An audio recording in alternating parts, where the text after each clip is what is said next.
आज আমি বানাবো একটা গাজর, একটা নয় গাজরের হালুয়া। 1 কিলো গাজর নিয়েছি, ঠিক আছে। গাজরের হালুয়া বানাবো, তার জন্য আমি গাজরটাকে কুড়ে নিয়েছি, তোমাদেরকে দেখাচ্ছি। দেখে নাও, গাজরটাকে আমি কুড়ে নিয়েছি, ঠিক আছে।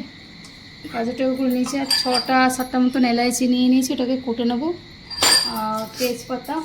তেজপাতাটা আমি ঘি গরম করতে বসিয়ে দিয়েছি, ঠিক আছে। তেজপাতাটা দিয়ে দিলাম। এবার কী করবো, গাজরগুলোকেও দিয়ে দেবো, দিয়ে ভেজে নেবো।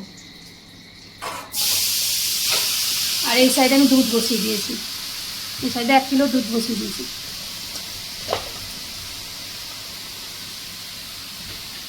না দেখি আমি এগুলোকে কুটে নিই ভালো করে।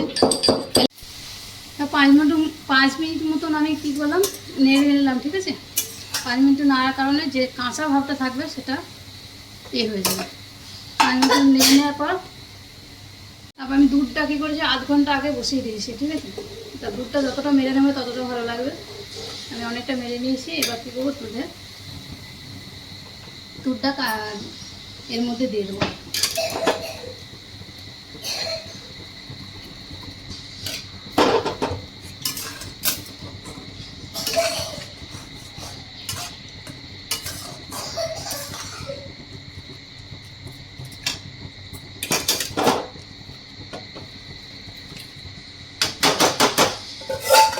পুরো দুধটা দিয়ে দিলাম আমি।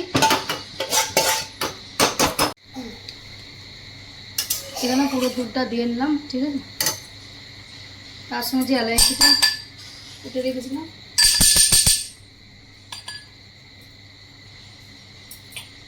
এগুলো দিয়ে নিলাম। ভালোভাবে ফুটতে থাকবে, ঠিক আছে। তার সঙ্গে চিনিও দিয়ে দেবো আমি, পরিমাণ মতো চিনিটা দিয়ে দেবেন।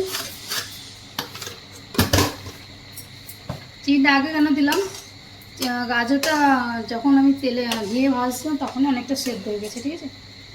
তো এবার দুধের সঙ্গে গাজরটাও গলে যাবে, প্লাস চিনিটাও গলে যাবে, একসঙ্গে দুটো জিনিস মরতে থাকবে, ঠিক আছে।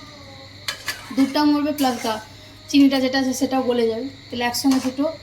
আর এর মধ্যে চিনির যেটা থাকে সেটাও অ্যাবজর্ব করে নেবে। তো এবার এটা ধিমে আছে তো দেবো না, মিডিয়াম আছে, এটা পাকাতে থাকবো। কিছুক্ষণের জন্য ঢাকা দিয়ে দেবো।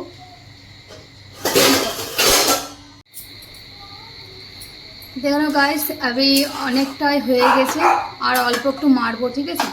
দুধটা আর একটু মারবো, একটু রসা ভাবটা আছে। কমসে কম এটা 1.5 ঘন্টা 1 ঘন্টার মতো লাগে, ঠিক আছে। দুধটা মেরে তুমি যতটা দুধটা মেরে এখানে দিতে পারবে অতটা ভালো লাগবে। আর দুধটা অর্ধেকটা মারবে, অর্ধেকটা মানে 1 কেজি দুধটাকে 500 দুধ করে নেবে, ঠিক আছে। তারপর দেবে কমসে কম 1.5 ঘন্টা মতন 1 ঘন্টার মতো লাগবে। আর একটু রস, আর আরেকটু রসটা মেরে নেবো, ঠিক আছে। তার একটু হয়ে যাক,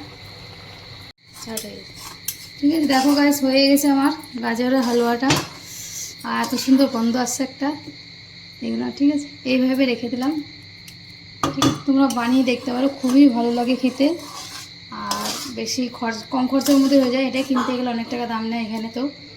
আর এর সঙ্গে তোমরা গাজরের হালুয়া, তার সঙ্গে তুমি দুধি বলে এখানে গ্রামে লাউ যেরকম এই আমি গাজরের হালুয়াটা করলাম, সেমভাবেই তোমরা লাউয়ের হালুয়াটা করবে, সেম একদম সেম যেরকম করলাম সেইভাবে গাজরের হালুয়াটা। ওটা শুধু গাজরের বদলে থাকবে তোমার কী বলে এটা, লাউ, ঠিক আছে। তো ওটাও তুমি বানিয়ে দেখতে পারো, ওটাও খুব সুন্দর লাগে খেতে। এটা গাজরের হালুয়াটা বানানো তৈরি হয়ে গেল। আমি একটা পাটির মধ্যে নিয়ে নিয়েছি, ঠিক আছে। খুবই টেস্টি লাগে খেতে। তো আজকের জন্য এতটুকুই। যদি ভালো লাগে লাইক করো, কমেন্ট করো, শেয়ার করো।